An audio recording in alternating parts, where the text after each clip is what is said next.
आप सभी भगवत एवं संत प्रेमी भक्तों को मेरा कोटि कोटि प्रणाम। साथियों, गोकुल भोज चैनल में मैं आप सभी का स्वागत करता हूं। इस चैनल के माध्यम से संत शिरोमणि अनंत श्री परमहंस राम मंगल दास जी महाराज के बारे में एवं उनके जन्म के संबंध में मैं आपको कुछ बताना चाहता हूँ।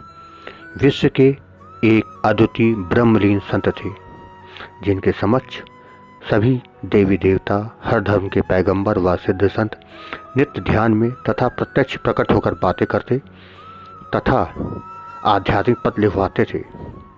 उन्होंने अपने गुरुदेव की अत्यंत कठिन सेवा की तथा गुरुदेव की 5 आज्ञाओं का आजीवन पालन किया, जिसमें अयोध्या में रहना, चाहे जहाँ पर कोई जमीन दे तो ना लेना, मरे पर पास में कफन का पैसा ना निकले, कोई मारे तो हाथ ना चलाना, किसी से बैर न करना। अनेक वर्षों से ये सोए नहीं, वे सदा अनंतनाथ को सुनते रहते थे। अतः भक्तजन स्लेट अथवा कागज पर लिखकर अपने प्रश्न पूछते, तत्पश्चात गुरुदेव अपने श्रीमुख से उनकी शंकाओं का समाधान करते व उपदेश देते। वे करुणा के सागर थे तथा सदा नंगे पैर चलते थे कि कहीं पैरों के नीचे आके किसी जीव की मृत्यु न हो जाए। उनका जीवन अत्यंत ही सरल व सादा था।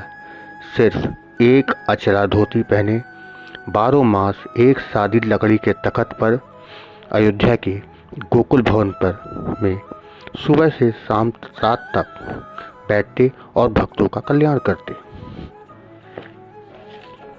श्री परमहंस राम मंगल दास जी सभी धर्मों को मानते थे।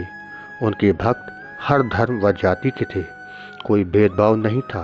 हिंदुओं को देवी देवताओं के मत, मुसलमानों को कलमा व उनको नमाज पढ़ना, सिखों को उनकी गुरु परंपरा के अनुसार उपदेश व ईसाइयों को उनके धर्म के अनुरूप ही मार्ग बताते थे।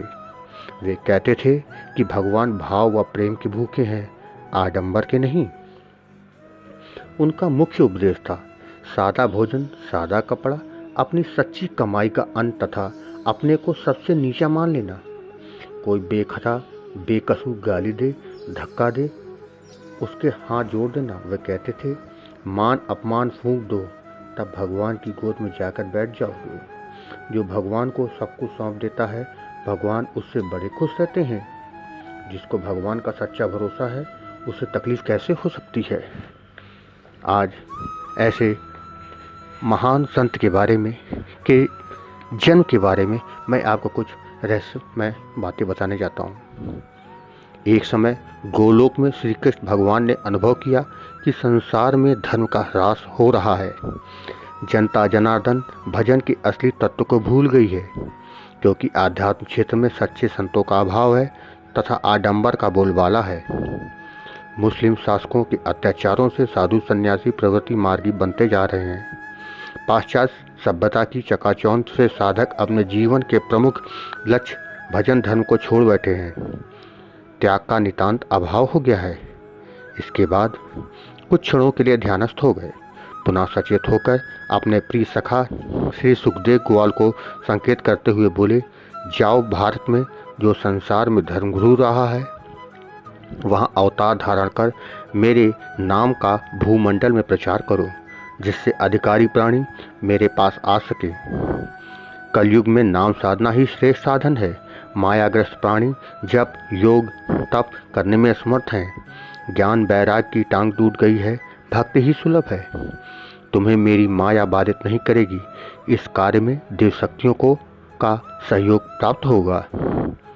श्री सुखदेव जी ने आज्ञा से उद्धार करके नमन किया और उपयुक्त समय की प्रतीक्षा करते रहे। इस तरह उत्तर प्रदेश के सीतापुर जनपद में ईश्वरवाड़ा एक प्रसिद्ध ग्राम है। उसी ग्राम में श्री शिव दर्शन लाल मिश्र जी भी रहते थे। वे कुलीन कानकृत ब्राह्मण थे। उनकी धर्मपत्नी श्रीमती महारानी देवी सदैव पति के अनुकूल रहती थी। पति पत्नी परम भागवत श्री शंकर भगवान के भक्त एवं दया की मूर्ति थी। साधु, ब्राह्मण, गौ, गरीब की सेवा ही उनका व्रत था। शंकर जी की कृपा से पूरा परिवार ऐश्वर्य संपन्न था। कोई अभ्यागत दरवाजे से भूखा नहीं जाने पाता था। उदारता में पूरे क्षेत्र में उनका नाम था। कालांतर में श्री सुखदेव जी की योगमाया ने इन्हीं दंपति का वरण किया।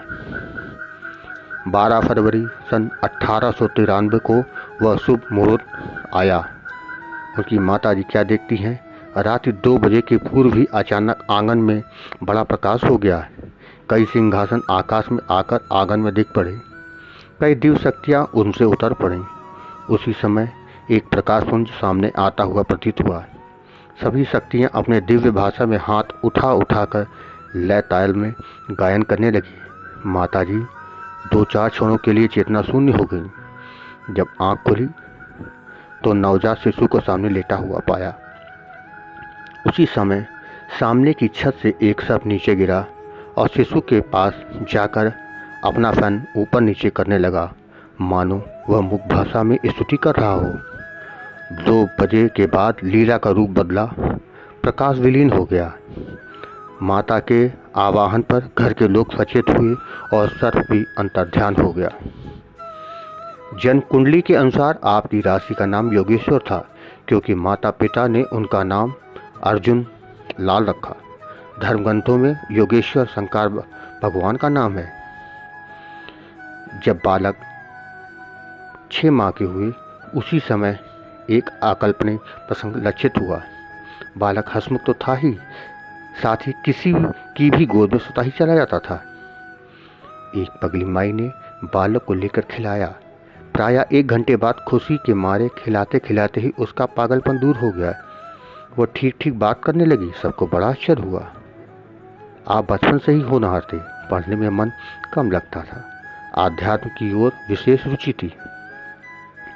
बालकाल में आप श्री हनुमान चालीसा का संकल्पित 108 पाठ नित्य धूप में बैठकर करते।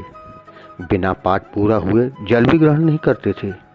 इनकी निष्ठा से प्रसन्न होकर श्री हनुमान जी ने प्रत्यक्ष दर्शन देकर भगवान भजन का मार्ग बताया और भक्ति का आशीर्वाद दिया। इसी तरह समय बीतता गया। 10 वर्ष की अवस्था में आपने घर के सामने एक चबूतरा बनाकर तुलसी का पौधा लगाया। शंकर जी की स्थापना की और उसकी नित्य सफाई करते, जल चढ़ाते कई घंटे लग जाते थे। घर के लोगों के मना करने के बावजूद वे न माने। एक दिन पीछे से आपकी माताजी आपको बुलाने पहुंची। वहीं श्री शंकर भगवान का पूरे परिवार सहित उसी चबूतरे पर प्रत्यक्ष दर्शन किया। उन्होंने आपने माताजी को समझाया, किसी से मत कहना, लोग हमें परेशान करेंगे। 11वें वर्ष में एक दिन श्री शंकर भगवान साधु वेश में इनके पैतृक निवास पर आए। साथ में और भी साधु थे। सबका स्वागत किया गया। कुछ भोजन, थोड़ा ग्रहण, दूध कर पिताजी से बोले, कुछ तो मांगो। उन्होंने कहा, महाराज क्या मांगे, आपकी कृपा से सब भरपूर है, कुछ इच्छा नहीं है। उनकी निष्काम भावना से साधु प्रसन्न हुए। जाते समय महात्मा जी ने आशीर्वाद दिया, तुम्हारा अर्जुन नामक बालक संसार का कल्याण करेगा, अनेक प्राणियों का उतारेगा। सायंकाल गृहस्थी के कार्य से छुट्टी पाकर बैठे तो पिताजी के मन में विचार उठा, महात्मा कौन थे, पता भी नहीं पूछा। रात्रि में स्वप्न में श्री शंकर जी ने दर्शन देकर उनकी शंका का समाधान किया। ऐसे हैं परमहंस श्री राम मंगलदास जी महाराज। जय जय श्री सद्गुरुदेव भगवान की जय जय।